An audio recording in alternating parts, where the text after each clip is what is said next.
ಆಕಾಶ ಬಂಧುಗಳೇ, 2/5/2025 ಜರುಗುವ ಶಂಕರ ಜಯಂತಿ ಕಾರ್ಯಕ್ರಮಕ್ಕೂ ಎಲ್ಲರೂ ಪಾಲ್ಗೊಳ್ಳಬೇಕು. ಅದೇ ರೀತಿಯಾಗಿ ಪ್ರತಿಭಾ ಪುರಸ್ಕಾರ ಮತ್ತು ಸಾಂಸ್ಕೃತಿಕ ಕಾರ್ಯಕ್ರಮಗಳನ್ನು ಸೋಮವಾರ ಸಾಯಂಕಾಲ 5ನೇ ತಾರೀಕು ಕಾರ್ಯಕ್ರಮ ಜರುಗ್ತಾ ಇದೆ. ವಿಶೇಷ ಪ್ರತಿಭಾ ಪುರಸ್ಕಾರ ಮತ್ತು ಸಾಂಸ್ಕೃತಿಕ ಕಾರ್ಯಕ್ರಮಗಳಿರ್ತವೆ, ಅವರು ಅಂದು ಸಹ ತಾವೆಲ್ಲರೂ ಭಾಗವಹಿಸಬೇಕು.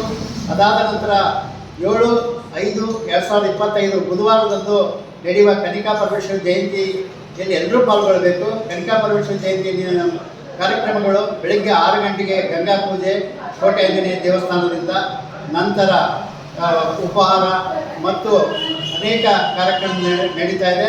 ಅದರಲ್ಲಿ ವಿಶೇಷವಾಗಿ 6 ಗಂಟೆಗೆ ಸಾಯಂಕಾಲ ಹೋರಾಟ ಮತ್ತು ಕಲಾತಂಡದೊಂದಿಗೆ ಭವ್ಯ ಮೆರವಣಿಗೆಯನ್ನು ಜರುಗ್ತಾ ಇದೆ.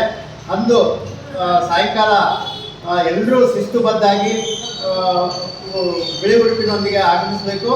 ಮತ್ತು ಗಾಂಧಿ ಸರ್ಕಲ್ನಲ್ಲಿ ಮಹಾ ಕನಿಕಾರತಿಯನ್ನು ನಾವು ಸಮಾಜದಿಂದ ನಡೆಸ್ತಾ ಇದೆ. ಆ ಕಾರ್ಯಕ್ರಮದಲ್ಲಿ ಎಲ್ಲರೂ ಪಾಲ್ಗೊಂಡು ನಮ್ಮ ಶೋಭೆಯನ್ನು ತರಬೇಕು. ಹೆಚ್ಚಿನ ಸಂಖ್ಯೆಯಲ್ಲಿ ಪಾಲ್ಗೊಳ್ಳೋದ್ರ ಮುಖಾಂತರ ನಮ್ಮ ಜನಾಂಗದ ಶಿಸ್ತು ಅಥವಾ ಯುನಿಟಿಯನ್ನು ಎತ್ತಿ ಹಿಡಿಬೇಕಂತೇಳಿ ಕೇಳ್ಕೊಳ್ತೀವಿ.